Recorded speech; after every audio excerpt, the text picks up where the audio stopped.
उपस्थित सर्व पत्रकार मित्र बंधूंचे या ठिकाणी अतिशय कमी वेळात आपण सर्वजण आलात त्याबद्दल आम्ही सर्वांचा आभार मानतो. खरं तर मोशी येथे जी दुर्घटना घडली त्या संदर्भात माहिती देण्यासाठी आजची पत्रकार परिषद आयोजित केलेली आहे.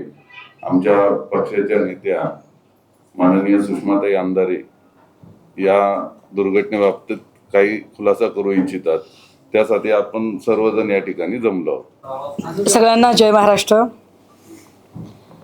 या शिवसेना UBTच्या वतीने आयोजित आजच्या पत्रकार परिषदेमध्ये आपल्या सगळ्यांचं स्वागत. माझ्या समवेत आहेत पिंपरी चिंचवडचे शहर प्रमुख श्रीयुत चेतनजी पवार आणि सर्व मान्यवर पदाधिकारी. आज सकाळपासून मोशी चाकणचं जे डम्पिंग ग्राउंड आहे आणि त्याच्या बाजूची घनकचरा व्यवस्थापनाची इमारत आणि त्या अनुषंगाने जे दुर्घटना घडली त्याच्यामध्ये जखमी असणारे जे 4 लोक आहेत साईनाथ रुग्णालयामध्ये भरती आहेत त्यांना भेटून त्यानंतर या रुग्णालयाचे संचालक डॉक्टर कांबळे यांच्याकडून त्यांच्या एकूण तब्येतीची विचारपूस केली. त्यानंतर काही मृत असणाऱ्यांच्या नातेवाईकांच्या सांत्वन भेटी घेतल्या आणि त्या सगळ्या लोकांशी बोलल्यानंतर काही मुद्दे उपस्थित होतात. सगळ्यात महत्त्वाचा मुद्दा हा की ही घटना अजिबातच निसर्ग निर्मित नाही. ही दुर्घटना मानवनिर्मित आहे हे पहिल्यांदा समजून घेतलं पाहिजे. दुसरी महत्त्वाची नोंद अशी की या संपूर्ण प्रकरणात खरं तर आत्तापर्यंत पालिका आयुक्तांनी अधिकृतरित्या पत्रकार परिषद घेऊन किंवा एखादं निवेदन सादर करून एखादं त्यांचं जे म्हणणं आहे त्याचं पत्रक प्रसिद्ध करून ही माहिती लोकांना देणं अपेक्षित होतं की घटनास्थळी एकूण किती लोक होते, किती लोक सुखरूप बाहेर पडले, किती लोक जखमी आहेत आणि किती लोक मृत्युमुखी पडले आणि या इमारतीचं नेमकं स्टेटस काय, ही सगळी माहिती पालिका आयुक्तांनी देणं अपेक्षित होतं. मात्र या सगळ्या प्रकरणातनं पालिका आयुक्तांनी ज्या पद्धतीने पळ काढलाय, विशेषतः यातले जे प्रकल्प अधिकारी आहेत ज्यांच्या अखत्यारीत हा सगळा प्रकल्प येतो ते श्रीयुत संजय कुलकर्णी यांनीही यावर बोलणं अत्यंत शिताफीने टाळलं. ह्या सगळ्या प्रकरणाची संपूर्ण माहिती घेतल्यानंतर लक्षात येतं की ही इमारत ज्याचं 19ला त्याचा परवाना आणि 23ला कंप्लिशन सर्टिफिकेट आहे, जी फक्त एका तळमजल्याचं आहे. वरच्या 2 मजल्यांचं कुठलंही परवाना झालेला नाही. या बिल्डिंगचा जो काही दर्जा होता 11 महिन्यात जर बिल्डिंग पडत असेल तर याचा अर्थ याचं बांधकाम अतिशय निकृष्ट दर्जाचं होतं. मुळात ज्या इमारतीला परवाना नाही, काहीच महिन्यापूर्वी पिंपरी चिंचवडचा गाझापट्टा करावा अशा पद्धतीने पिंपरी चिंचवडमधल्या काही इमारती जमीनदोस्त, काही बंगले जमीनदोस्त केले गेले आणि ते अनधिकृत बांधकाम आहे म्हणून जमीनदोस्त केले गेले. आता जे खाजगी बंगले होते ते जमीनदोस्त झाले, पण जे पालिकेचं बांधकाम आहे ते मात्र अजिबात त्याला धक्का लावला नाही. कदाचित पालिका आयुक्तांनी त्याला वरदहस्त दिल्यामुळे. पण मग पालिका आयुक्तांनी कुणाच्या सांगण्यावरून वरदहस्त दिला? पालिका आयुक्तांनी हे अनधिकृत बांधकाम कोणासोबत ही साठगाठ आहे? पालिका आयुक्त आणि कंपनीचा ठेकेदार एकमेकांना वाचवायला बघतात का? ही कंपनी अँटोनी लारा रिव्हेनेबल कंपनी जी आहे, या कंपनीचं जे काम एकूण व्यवस्थापनाचं होतं आणि यातनं काही बाय प्रोडक्ट्स निर्मिती, हे कुठल्या प्रकारचे बाय प्रोडक्ट केले जात होते याची यादी अजूनही त्या कंपनीने स्पष्ट केली नाही. पालिका आयुक्तांनी ती माहिती आपल्याला अजिबात दिलेली नाही. विशेष की या प्रकल्पामध्ये जो घनकचरा एकत्रित होत होता आणि त्या कचऱ्याचं जे वेस्ट केलं जात होतं किंवा त्याचं डिस्पोजल होत होतं, त्या डिस्पोजलची जी चिमणी आहे ती चिमणी नेमकी 5 जूनला पडली. 5 जून पर्यावरण दिवस आहे. पर्यावरण दिनाच्या दिवशीच चिमणी पडते, हे किती गंभीर आहे. आणि एवढी गंभीर गोष्ट घडलेली असतानाही बाजूला एका खदानीचं काम चालू आहे, त्या खदानीमध्ये ब्लास्ट घेतले जात आहेत. शक्यता नाकारता येत नाही की या ब्लास्टमुळे जो कचऱ्याचा ढीग आहे त्याला तडा गेला आणि मग काही भाग कोसळला, ही शक्यता नाकारता येत नाही. पण असा जर ढीग कोसळला तर फार मोठी दुर्घटना घडू शकते. तेव्हा एवढा मोठा म्हणजे जो साधारणतः 180-185 फूटचा जो ढीग आहे, जो उंची त्याची गेलेली आहे आणि तो कोसळला तर फार मोठी दुर्घटना घडू शकते. अशा वेळी काळजी घ्यायची म्हणून साधारण त्या डम्पिंग ग्राउंडच्या बाजूला एक मोठी संरक्षक भिंत बांधणं गरजेचं. पण अशी संरक्षक भिंतच बांधली गेली नाही, हे गंभीर आहे. आणि यावर पालिका आयुक्तांनी बोललं पाहिजे, पण पालिका आयुक्त त्याच्यावर बोलत नाहीत. या ढिगामुळे जिथे की अनेक प्रकारचे गॅसेस आहेत ते सगळे जर एकत्रित आले तर मिथेन सारखा विषारी गॅस तयार होतो. म्हणजे पाऊस जरी पडला नाही, कचऱ्याचा डोंगर जरी ढासळला नाही, तरी सुद्धा जर मिथेन गॅसची निर्मिती झाली तर त्याने सुद्धा लोक मरू शकतात. पण या संबंधाने प्रकल्प अधिकारी संजय कुलकर्णींकडे काहीही उत्तर नाही. या सगळ्या प्रकरणामध्ये हे फार हॉरिबल आहे की या घटनेची कुठेही पोलीस स्टेशनला नोंद होत नाही. खरं तर मी आता एवढे सगळे मुद्दे सांगितल्यानंतर या मुद्द्यांवरून हे स्पष्ट होतं की पालिका आयुक्तांच्या हलगर्जीपणाचे बळी हे 9 लोक गेलेले आहेत. शेवटचा मृतदेह काल काढला कसबे यांचा पहाटे. या सगळ्या लोकांना या गोष्टी म्हणजे हे सगळे ट्रॉमामध्ये आहेत नातेवाईक, त्यामुळे यांना कदाचित आपल्या माणसाची FIR करावी हे त्यांच्या गावीच नाहीये. काहीही करून आपल्या माणसाचं आपल्याला सुखरूप परत येणं त्यांना अपेक्षित होतं. काल 4 पर्यंत लोक वाट बघत होते, पहाटेपर्यंत लोक वाट बघत होते, कारण शेवटचा मृतदेह कसबेंचा पहाटे मिळालेला आहे. त्यामुळे ह्या लोकांनी पोलीस कंप्लेंट करणं किंवा त्या अनुषंगाने काही कारवाई करणं हे अपेक्षित नव्हतं. पण अपेक्षित हे आहे की अत्यंत जबाबदार अधिकारी म्हणून आयुक्तांनी या सगळ्यांच्या संबंधाने पुढाकार घेणं किंवा पिंपरी चिंचवडच्या अधिकाऱ्यांनी या संबंधाने जबाबदारी घेणं. पण दुर्दैव आहे इथल्या लोकप्रतिनिधींचं की इथले लोकप्रतिनिधी जे जात आणि धर्माच्या नावावर नंगानाच करायला तयार असतात, जे जात आणि धर्माच्या नावावर अगदी एकमेकांना संपवण्याची रक्त पिण्याची भाषा करतात, त्या लोकप्रतिनिधींना 9 लोक गेल्याचं काहीही वैषम्य वाटत नाही. हे 9 लोक जाणं नुसते 9 लोकांचा मुर्दा पडत नाही, तर पिंपरी चिंचवडमधल्या एकूण इथल्या लोकप्रतिनिधींच्या संवेदनशीलतेचा आणि माणुसकीचा मुर्दा पडतो. हे वाईट आहे की याच्यात लोकप्रतिनिधींना आपण दखल घेतली पाहिजे असं अजिबात वाटत नाही. अधिवेशन चालू असताना ही घटना घडली, पण राज्याच्या मुख्यमंत्र्यांनाही वाटलं नाही की आपण याच्यावर भाष्य केलं पाहिजे. म्हणजे एकीकडे मुख्यमंत्री सांगणार की पहिला लेअर टेस्टिंगचा असतो, दुसरा लेअर मग आम्ही टाकतो. यथा राजा तथा प्रजा. जसं मुख्यमंत्री शासन दरबारी उत्तर देतात, प्रशासनातले पालिका आयुक्त तसंच खाली उत्तर देतात की ही निसर्गनिर्मित घटना आहे, सगळं कसं आलबेल आहे. परंतु या आजच्या सगळ्या गोष्टींचा परामर्श घेतल्यानंतर, सगळ्या लोकांशी चर्चा केल्यानंतर, सगळ्या प्रकारची कागदपत्र तपासल्यानंतर, विशेषतः प्रकल्पाची मुदत संपलेली असतानाही इथे काम चालू होतं. अँटोनी लारा कंपनीने काहीतरी 5 लाख वगैरे 5 लाख 10 लाख मदत जाहीर केली, पण 5 लाख 10 लाख हे उत्तर असू शकत नाही. दरवेळेला शासन प्रशासन कमालीचा हलगर्जीपणा करणार आणि 5 लाख आणि 10 लाखामध्ये विषय संपवणार असं होत नाही. मुळात या सगळ्या लोकांचा PF जात होता का? तो PF किती होता? त्या प्रॉव्हिडंट फंडच्या पैशांचं काय झालं? आत्ता त्यांच्या घरातला कर्त गेलेलं आहे. कुणाचं लग्न 2 महिन्यांपूर्वी झालंय, कुणाचं 3 वर्षांचं बाळ आहे, कुणाच्या घरामध्ये 7-8 माणसं त्याच्या जीवावर खाणारी आहेत. या सगळ्या कुटुंबांचा आधार गेलाय. त्याचं काय? आणि महत्त्वाचं, या 9 लोकांचं बळी जाण्याला कारणीभूत ठरलेले पालिका आयुक्त आणि प्रकल्प अधिकारी यांच्यावर तात्काळ निलंबनाची कारवाई का झाली नाही? या लोकांचं तात्काळ निलंबन झालं पाहिजे. तात्काळ यांच्यावर मनुष्यवधाचे गुन्हे दाखल झाले पाहिजे. हे मी आज फक्त बोलतेय.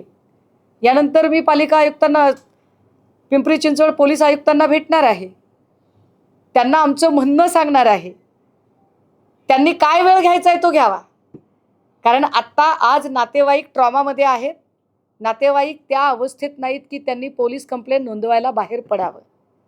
2 दिवसांनी पुन्हा पिंपरी चिंचवड पोलीस आयुक्तांकडे मी पुन्हा येईल. मी पुन्हा याचा पाठपुरावा करत राहील.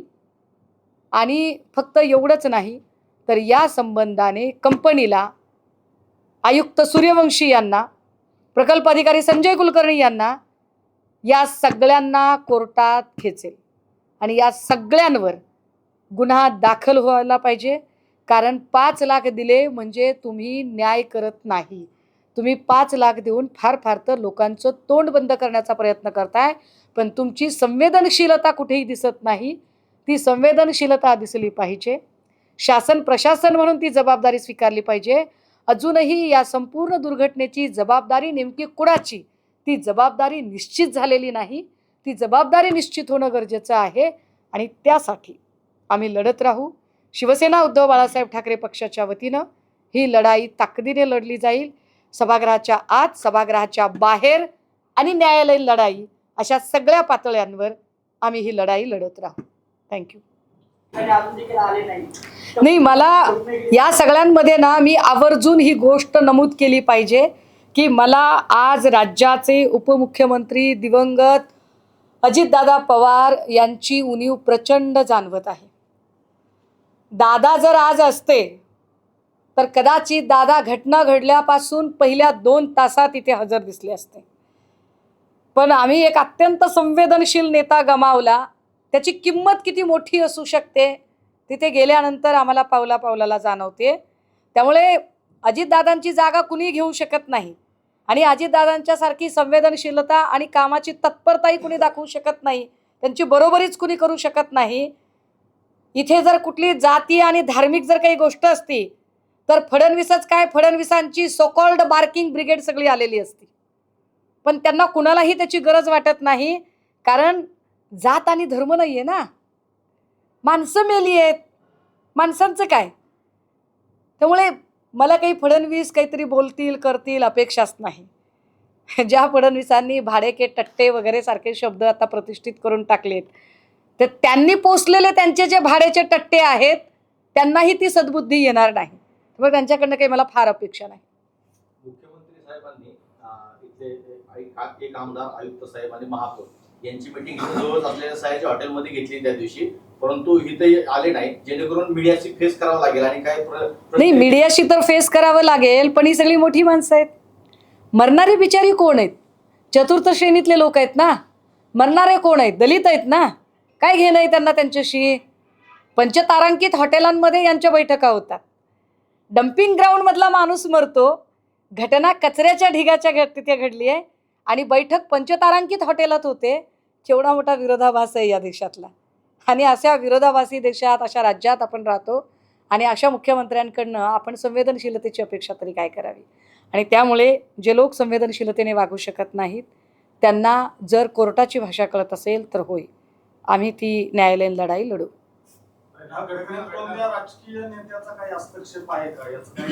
नाही, मला याच्यात बघा, ते प्रत्येक गोष्टीत राजकारण शोधणं, जात आणि धर्म शोधणं, त्याचं पेटेंट मी भाजपला दिलेलं आहे. मला त्याच्यात पडायचं नाही. माझ्यासाठी माणसं मेलीत हे जास्त महत्त्वाचं आहे. या नातेवाईकांच्या मनामध्ये प्रचंड संताप आहे, आक्रोश आहे. नातेवाईकांमध्ये त्यांच्यामध्ये अनेक प्रश्न आहेत की याच्यातली संरक्षक भिंत का नव्हती, चिमणी 5 जूनला पडली तर पालिका आयुक्तांनी तेव्हाच तात्काळ दखल का घेतली नाही, बाजूला चालू असलेल्या ब्लास्टिंगमुळे या कचऱ्याच्या ढिगाला तडे गेले होते, यावरती का लक्ष दिलं गेलं नाही, इथे विषारी गॅस तयार होतो या संबंधानेही पत्र दिलेली आहेत, याचं बांधकाम निकृष्ट दर्जाचं होतं, पिलर वाकलेले होते त्या संबंधाने तक्रारी होत्या. अशा अनगिनत तक्रारी या लोकांकडून आलेल्या आहेत. पण आत्ता ही सगळी माणसं ट्रॉमामध्ये आहेत. आत्ता गरज त्यांनी त्यांच्या अत्यंत प्रियजनांना गमावलेलं आहे. अशा काळामध्ये त्यांना त्यांचं ते दुःख आणि तो सगळा जो वेळ आहे तो त्यांच्या कुटुंबियासाठी गरजेचा आहे. त्यामुळे मी आत्ता त्यांना इथं आणणं मला उचित वाटलं नाही. पण 2 दिवसांनी आम्ही ही रस्त्यावरची लढाई सुरू करू. यंत्रणेच्या बाबतीत एक प्रश्न उपस्थित केला जातो. आयुक्त साहेब म्हणतात की आपल्यावर विश्वास ठेवू नका. डे 1 पासून ते माध्यमांशी ते सांगत होते, परंतु पहिल्या दिवशी बहुसंख्य माध्यम तिथं होती, फक्त 2 JCB होते. दुसऱ्या दिवशी जेव्हा प्रेशर आला तेव्हा 3 वाढवले. तिसऱ्या दिवशी 15 वरती ते JCB गेले आणि अदर इक्विपमेंट आले. यावर आपल्याला काय म्हणतात? नाही, मी तेच म्हटलं की बघा, एक लोहगडला घटना घडली. खरं तर मृत्यू कुणाचाही वाईटच आहे, पण जी घटना लोहगडला घडली आणि त्यानंतर ज्या तत्परता दाखवल्या गेल्या, एवढ्या खाईमध्ये सर्चिंग ऑपरेशन वगैरे झालं, अवघ्या काही तासाच्या आत ते सर्च ऑपरेशन पूर्ण झालं.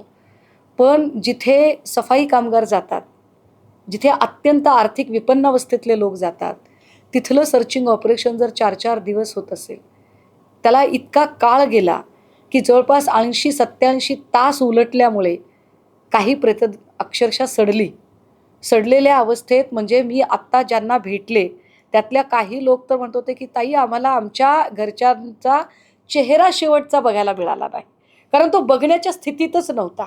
लहान बाळं अक्षरशः म्हणजे वेगळ्या ट्रॉमामध्ये जातील अशा अवस्थेत ती सगळी प्रेतं होती. आणि याचं त्यांना वैषम्य वाटत नाही. वाईट काय आहे की घटना घडली ती दुरुस्त होणार नाही, पण घटना घडल्यानंतर माणुसकी म्हणून जी संवेदनशीलता दाखवायला पाहिजे ती सुद्धा पालिका आयुक्तांकडनं दाखवली जात नाही. मी कालपासून पालिका आयुक्तांना कॉन्टॅक्ट करायचा प्रयत्न करते आणि चक्क पालिका आयुक्त फोन बंद करून आहेत. त्यांच्या स्वीयसहायकाचा फोन बंद आहे. म्हणजे आता त्यांचं काम संपले. कदाचित ते असं आहे का की मुख्यमंत्र्यांनी हॉटेल सयाजीमध्ये भेटून शब्द दिलाय का पालिका आयुक्तांना, फिकर नॉट, मैं हूं ना, म्हणून हे सगळं चाललेलं आहे का? तर या सगळ्यांची उत्तरं त्यांनी द्यावी लागतील. नाही, मी आयुक्तांना माझी आयुक्तांना भेटायची इच्छा, मी आयुक्तांनाच भेटायला आले. मी कालपासून प्रयत्न करते. आयुक्त कुठे आहे? जमीन खा गई की आसमान निगल गया, क्या हुआ? नाही, ते मला ऐका, मी पुन्हा सांगते, मला त्या पक्षीय राजकारणात अजिबात जायचं नाही. मी इथे माझ्यासाठी मी म्हणजे नवनीत राहणार नाही, लक्षात घ्या. मी म्हणजे आता मला त्यांची नावं सुद्धा घ्यायची इच्छा नाहीये. जे निव्वळ जात आणि धर्मावरती अशा थैथयाट करतात आणि आपला पक्ष असेल की आपला तो बाबू आणि दुसऱ्याचं ते कार्ट करतात, यापैकी मी नाहीये. माझ्यासाठी माणसं गेली हे जास्त महत्वाचं आहे. माझ्यासाठी ती संवेदनशीलता जास्त महत्वाची आहे. तुम्ही काय आर्थिक मदत देताय? 5 लाखाने जीव परत येणार आहे का? 5 लाखाने त्यांचं झालेलं नुकसान पूर्ण होणार आहे का? न्याय मिळणार आहे अशाने? न्याय मिळवायचा असेल तर ज्यांनी हलगर्जीपणा केला त्यांच्यावर सदोष मनुष्यवधाचे गुन्हे दाखल होणं गरजेचं आहे आणि आम्ही त्यासाठी काम करणार आहोत. जाधववाडी कुदळवाडी या ठिकाणी ज्यावेळेला अतिक्रमण हटावची मोहीम त्या ठिकाणी राबवली गेली होती, त्या ठिकाणी जवळपास 25 JCB त्या ठिकाणी उपलब्ध होते. पण कालच्या घटनेमध्ये फक्त 2 तिथे 25, ऐका, तेच म्हटलं मी, पिंपरी चिंचवड मधले खाजगी लोकांचे बंगले काढण्यासाठी तुमच्याकडे 25 JCB उपलब्ध होते, कारण ती जागा तुम्हाला कुठल्या तरी विकासकाला द्यायची असेल कदाचित, आणि म्हणून तुम्ही ती जागा साफ करून घेतली. आणि इथे तुम्हाला गरजच नाही. इथे मुळात तुमच्या ठेकेदारासोबत साठगाठ होती का? कंपनी ठेकेदारासोबत टक्केवारीचं राजकारण आहे का? कमिशनखोरी आहे का? तपास कोण करणार? तपास करण्यासाठी FIR तर व्हावी लागेल. एरवी नको त्या ठिकाणी याची SIT करा, त्याचं CBI करा म्हणताय ना. मग या प्रकरणाची चौकशी व्हावी असं एकाही लोकप्रतिनिधीला वाटत नाही. हे दुर्दैव आहे. याचा अर्थ गरिबाचा जीव नसतो. न्याय किती वेगळा दिला जातो, कारण गरिबाची माणसं मेली आहेत, काय त्यांना फरक पडतोय त्याने? हिंदुत्ववादी आमदार म्हणून ज्यांची ओळख आहे महेश दादांनी, त्यांच्या मतदारसंघात ही घटना घडली. नाही, कदाचित काय असतं माहितीये का, काहींचा हिंदुत्ववाद हा सिजनेबल असतो. तो सिजनेबल उफाळून येतो. आता कुठलंच इलेक्शन नाहीये, सीझनच नाही ना दादा. सीझन असल्यावर तो उफाळून येईल.